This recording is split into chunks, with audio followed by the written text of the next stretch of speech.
Hi, everyone. Judge Andrew Napolitano here for Judging Freedom. Today is Monday, March 6, 2023. It's a few minutes after 4 o'clock in the afternoon here on the East Coast of the United States. Jack Devine is back with us today. Jack, always a pleasure, my dear friend. Thank you for joining us. Good to be again. Good to be a guest again with you, Judge. Thank you. Since last we spoke, Victoria Nuland, who is either number 2 or 3 in the State Department, has opined that this is the first time I've heard this. Now, maybe you've heard it from other sources in the government. I don't know. That the goal of the government is to remove Russian influence from Ukraine, which includes Crimea. Now, I've been chastising the president, saying, Mr. President, what is your goal? Is it removal of Russian troops? I don't think that's militarily feasible. And you might have agreed with that. Is it removal of Vladimir Putin from office? I think only the Russian people can do that, Mr. President. You might have agreed with that. But Mrs. Nuland, arguably, this you won't agree with, the architect of the 2014 coup, nevertheless, has said we will use force if necessary to remove the Russians from Crimea. Do you agree that that is a rational thing to say? Or is this just sort of a trial balloon to see if the public and the Congress will accept it?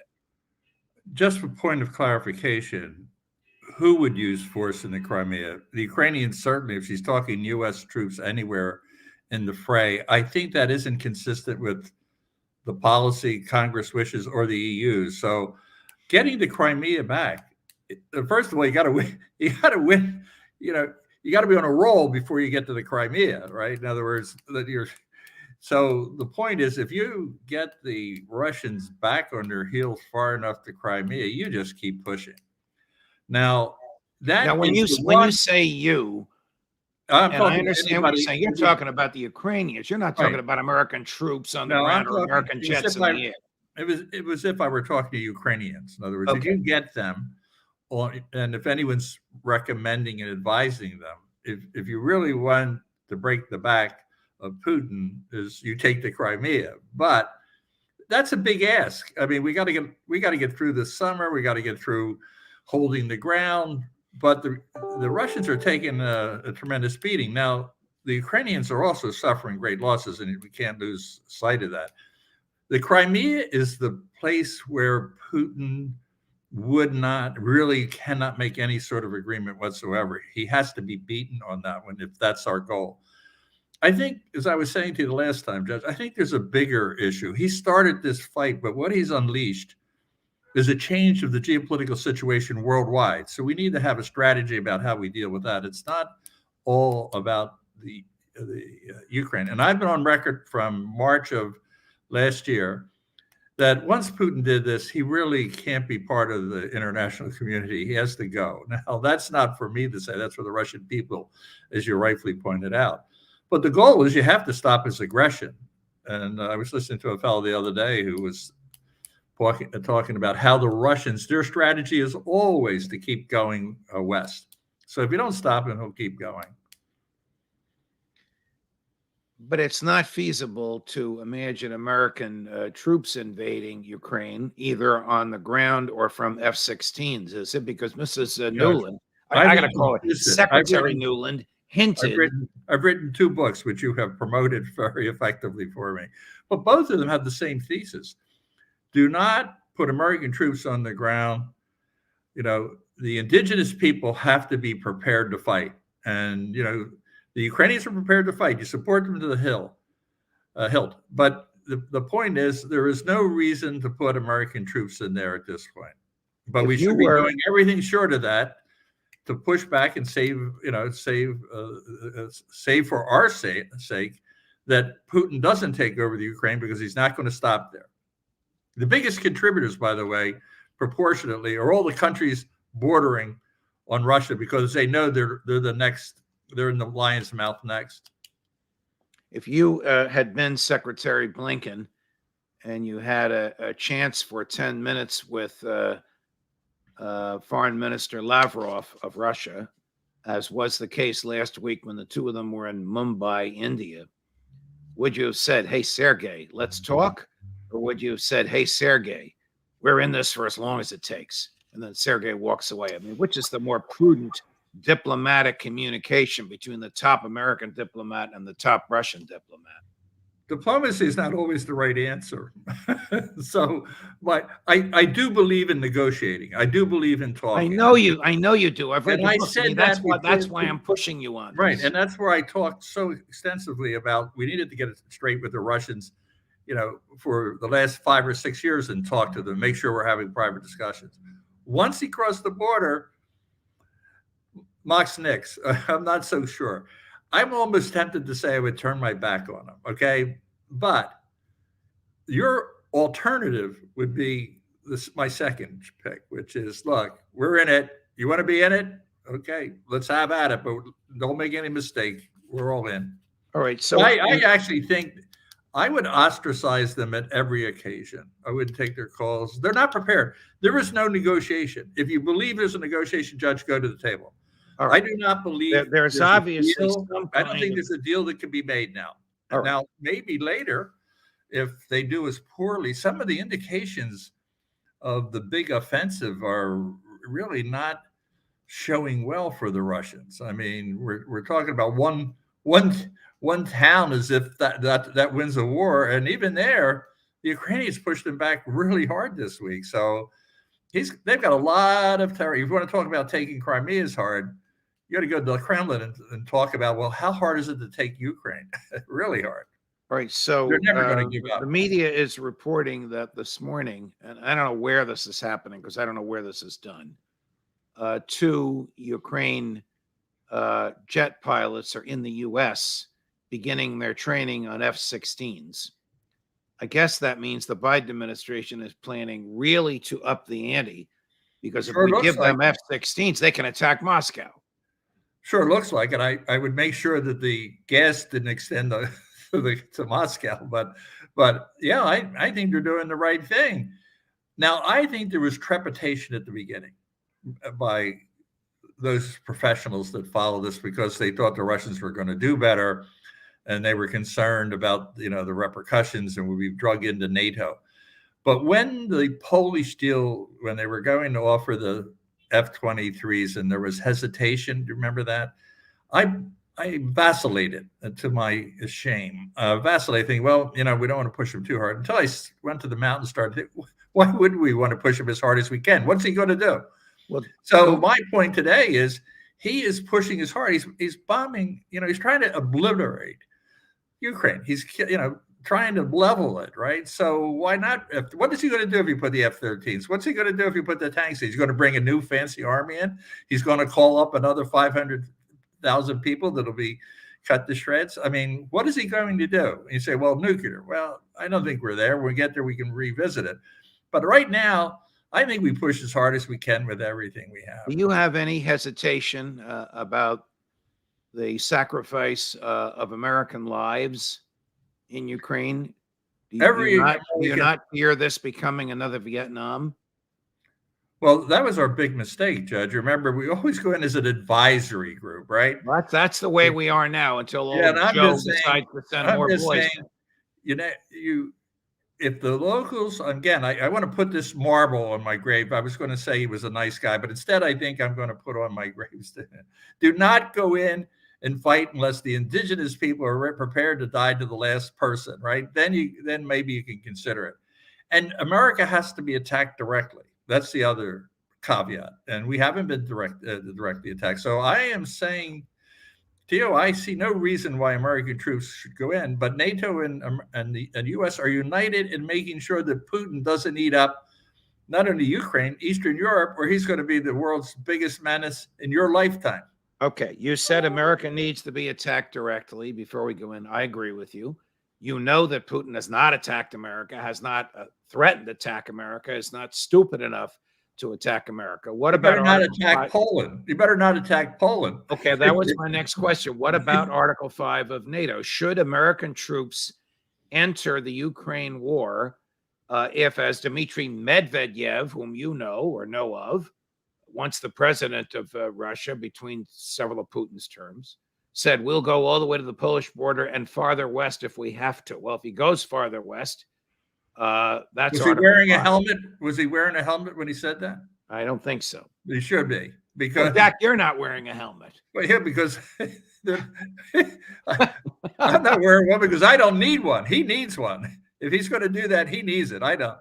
Should He doesn't. American troops be on the ground in Well, we Ukraine have an agreement. if Russia attacks a NATO country? Well, every administration since World War II has stood by that if a NATO country is attacked, we will respond. I think the Biden administration has very clearly supported the same thing the Trump administration did. We're going to stand behind our commitment to NATO because it's in our interest. If he goes in and goes to Poland and goes in, you remember there was a guy named Adolf that did this, you know. I know the history. So Putin is made of the same ilk. There's many of the same similarities in his personality and vision and who he is and his role in the world. It's big. It's really big. It's bigger than, you know, it's hard to beat some of our American politicians in terms of ego and their sense of mission and destiny. But Putin will outshine any of them when it comes to his ego and how he sees himself and his role in the world. All right. And We it's to have conquer us. we have HIMARS, which is some sort of sophisticated missile system on the ground in Ukraine. We have American troops out of uniform operating the HIMARS. We have literally maneuvering them. We have American troops in uniform in Poland choosing the targets on computer for the HIMARS. And we have American troops in uniform in Poland pulling the trigger, so to speak. I understand it's a lot of buttons and switches, but whatever it is, we'll just call it a trigger for the sake of our conversation. Is that sort of inviting Putin I don't know that. Let me finish the question, Jack. Is that inviting Putin to attack Americans? I do not know that to be accurate, that we are actually pulling the trigger in any location. Okay. I don't know that to be true. Maybe it's true. I just personally do not know that's accurate. Okay. And your point is, let me go back in history to when we were fighting the Russians in Afghanistan. You don't think they didn't realize where the weapons were coming from or how they were being trained? Well, nobody knows Afghanistan the way you do, Jack, but that was the death throes of the Soviet Union. That was not Putin with a modern army. Am I right? Well, first of all, I dispute he has a modern army. He's now demonstrating to the world he doesn't have a modern army.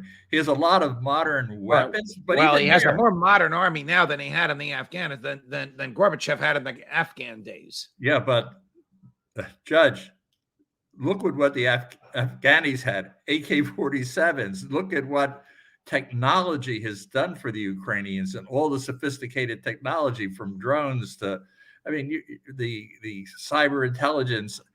I mean, his army is not showing itself very well. I mean, right. I think it's a surprise to all of us. Although this is the second time I've been surprised, because when I went in to do the Afghan program, I was assured they were 10 feet tall, and then every day they shrunk a quarter of an inch. So it's. I don't think they're. I think what's showing here, and I think it's the big story, and it's a very dangerous one for him, is how poor his army. He has paramilitary functioning as his cutting edge because his own army. Now they're fighting. Remember, Judge, you heard it here. You and I talked about dissent and how the things crumble when you start to lose. Watch the dynamic between the Wagner group and the military. All right. Tell me how dangerous. Tell me how Wagner operates. Why does the president of Russia need or use a private army funded by an oligarch, largely out of the chain of command, operating on its own with ruthless skill and determination, as opposed to a full army under the chain of command? Well, I think Stalin's rolling in his grave. The idea that you hire a private army is not a sign of strength, Judge. You know, when you have an army, you know, you can have special forces like we do, or special ops. You can have all of that, but it's under the chain of command of the military. Having a paramilitary is not we used it during Afghanistan and other times because we didn't have our army, right? We didn't want our army to be exposed, okay? But when you have an army that has fought in World War I and World War II, and you say, no, we need a private army, made up of a lot of convicts, right? So it's a sign of tremendous weakness. And I think I was thinking of this the other day, talking to one of my colleagues. Putin has to worry about his far right. He has to worry about the Wagner group and the tension between the military. And I never said how he's going to go. But I do think one of the scenarios that's starting to come up is some disagreement about who's running this war between the Wagner group and the military could lead to him being caught in a squeeze play. How big is the Wagner group? Are we talking about a few thousand, or are we talking about tens of thousands? No, I don't know the exact number, but we're talking tens of thousands. Yeah. Tell me about your. They're all around the world, by the way, Judge. They're not just fighting in Ukraine. I mean, they're in Africa. I mean, they've been.